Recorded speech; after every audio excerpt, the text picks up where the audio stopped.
କରାଣ୍ଡି ଶୁଖୁଆଟା ହେଲା ପିତା ଜିନିଷ। ସେଥିରେ ଡକ୍ଟର ମାନେ କୁହନ୍ତି ଯେ ଚୁନା ମାଛ କି ଶୁଖୁଆ ପିତା ଶୁଖୁଆ ଖାଇଲେ ଆଣ୍ଠୁଗଣ୍ଠି ବାତ କି ଡାଇବେଟିସ୍ ଏଇମାନେ ସବୁ ଏଇ ରୋଗଗୁଡ଼ା ସବୁ ଭଲ ହେଇଯାଏ। ସେଇଥିପାଇଁ କରାଣ୍ଡି ଶୁଖୁଆଟା ପିତା ଶୁଖୁଆଟା ଏକ ନମ୍ବର ଏଠି ଯାଏ। ଏଠି ଆମର କୁଇଣ୍ଟାଲ କୁଇଣ୍ଟାଲ ଦିଆଯାଏ ବେଙ୍ଗଲକୁ, ବେଙ୍ଗଲ ଯାଏ ମେଡ଼ିସିନ୍ ତିଆରି ହୁଏ। ବାହାର ଲୋକ ବି ନେଇ କିଣି ଖାଆନ୍ତି, ବହୁତ ଭଲ ଲୋକ ସବୁଆଡ଼ୁ ଆସିକି ଏଠୁ ନିଅନ୍ତି କିଣିକି। ବାଲେଶ୍ୱର ବେଙ୍ଗଲ ସବୁଆଡ଼ୁ ଏଠି ଆସନ୍ତି।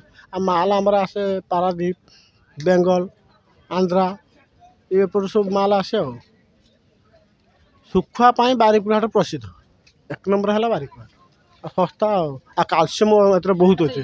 ଏଇଟା ଆସୁଛି ପାରାଦ୍ୱୀପ ଆସୁଛି, ଇଏ ଶୁଖୁଆ ଆସୁଛି ବେଙ୍ଗଲ, ବ୍ରହ୍ମପୁର ହୁମା ହାଟ ଯେଉଁ ଆନ୍ଧ୍ର ମାଲ ଏଗୁଡ଼ା ସବୁ ଆସୁଛି। ଆଉ କରାଣ୍ଡି ଶୁଖୁଆ ଆଉ ଶିଳା ଶୁଖୁଆ, ଲୁଣି ଶୁଖୁଆ, ଓଡ଼ିଆରେ ଇତ୍ୟାଦି ଶୁଖୁଆ ବେପାର କରି। କରାଣ୍ଡି ଶୁଖୁଆର ଗୋଟେ ଡାଇବେଟିସ୍ ରୋଗ ଭଲ ହୁଏ। ସବୁ ପ୍ରକାର ରୋଗ ହେଉଛି ସେଟା କରାଣ୍ଡି ଶୁଖୁଆଟା ହେଉଛି ଭଲ ପାରଫେକ୍ଟ। ସେ ଶୁଖୁଆର ହେଉଛି ଦାମ୍ ହେଉଛି ରେଟ୍ ଅଛି ବେଶୀ। ଲୋକ ସେଇ ଶୁଖୁଆଟା ହେଉଛି ମାଡ଼ ହୁଏ। ଡକ୍ଟର ମାନେ ସେମାନେ ସମସ୍ତେ କୁହନ୍ତି ଯେ ଦେଶୀ ଶୁଖୁଆଟା ବେଶୀ ପରିମାଣ ଖାଅ, ଖାଇଲେ ରୋଗଟା ଭଲ ହେବ। ଦେଶୀ ଶୁଖୁଆ ଆମର ଗଡ଼ିଆ ନଈ ବୁହା ହେଉଛି, ହଁ କାଲସିୟମ ଭାଗ ରହୁଛି। ଆମର ଏଠି ଗଡ଼ିଆ ନଈ ବୁହା ହେଉଛି, ଶୁଖୁଆ ବୁହା ହେଇକି ଶୁଖୁଆ ହେଇକି ଆମର ବିକ୍ରି ହେଉଛି।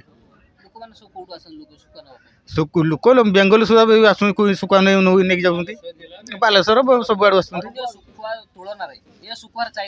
ଇଏ ଚାହିଦା ହେଉଛି ମେଡ଼ିକାଲ ଡକ୍ଟର କହିଛନ୍ତି ପରା ଇଏ ଶୁଖୁଆ ଖାଇନେ ହେଉଛି ଭଲ ହେଇଯିବ ସବୁ ରୋଗ।